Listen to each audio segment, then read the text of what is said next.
আমরা মনে করি নামাজগত অবস্থায় মারা গেছে উত্তম মৃত্যু, বাবারে খানা খাইতে যে মারা গেছে এটা উত্তম মৃত্যু। সড়ক দুর্ঘটনায় মারা যায়, গমের ঘরে মারা যায়, কত না দুর্ঘটনায় মারা যায়। আল্লামা মুফতি আমজাদ আলী সাহেব তার কিতাবের মধ্যে লিখতে যায় বললেন, মানুষ শোনো, 70টা তাজা উটের গায়ের চামড়া জবাই না করিয়া উল্টো দিকে টান দিয়ে লবণ আর মরিচ লাগায় দিলে যতটুক যন্ত্রণা হয়, এর চাইতে 70 গুণ যন্ত্রণা হলো একটা সাধারণ মৃত্যু। এখন আমরা মরণকালে অনেকে পায়খানা করে দিই রে, মরণের সময় অনেকে প্রস্রাব করে দিই। অনেক দাদা বাবার চোখটা বড় বড় হয়ে গেছে মরণের সময়। অনেকের মরণের সময়, মুসলমান শুনে নাও, অনেকের মরণের সময় এই দুটি অমুসলমান জিহ্বাটা বাইর হয়ে গেছে। তাদের মরণটা কত কঠিন হয়। সহজ মৃত্যু যদি এত কঠিন হয়, কঠিন মৃত্যুটা কত কঠিন।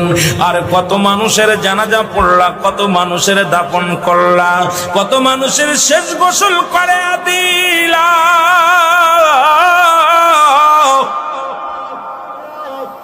আজকে একবারও চিন্তা করলে না তোমার গোসল কে করাইবে, তোমার কবর কে খুঁড়বে, তোমার জানাজা কে পড়বে রে মুসলমান, তোমার কে তোমার দাফন করবে? আল্লাহ,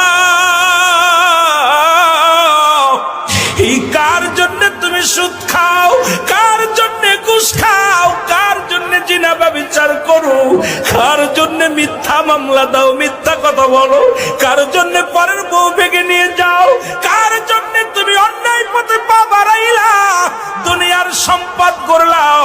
এই দুনিয়ার সম্পদ খাবে লোকে, তোমার দেহটা খাবে পোকে। এই দেহখানা তোমার পোক পাখালিতে খেয়ে ফেলবে। ও মুসলমান, এমন দেহ করো যে দেহটার মধ্যে পোকা লাগবে না, যে দেহটার মধ্যে কোনো পোকা মাকড় এসে লাগবে না, সাপ বিচ্ছু লাগবে না।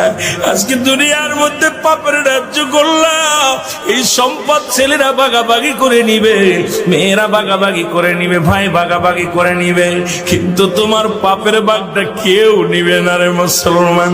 আজকে কেন এত পাপ রাজ্যে তোমরা পা দাও? কেন তোমরা নামাজ পড়ো না? কেন রোজা রাখো না? কেন তোমরা শরীয়তের বিধান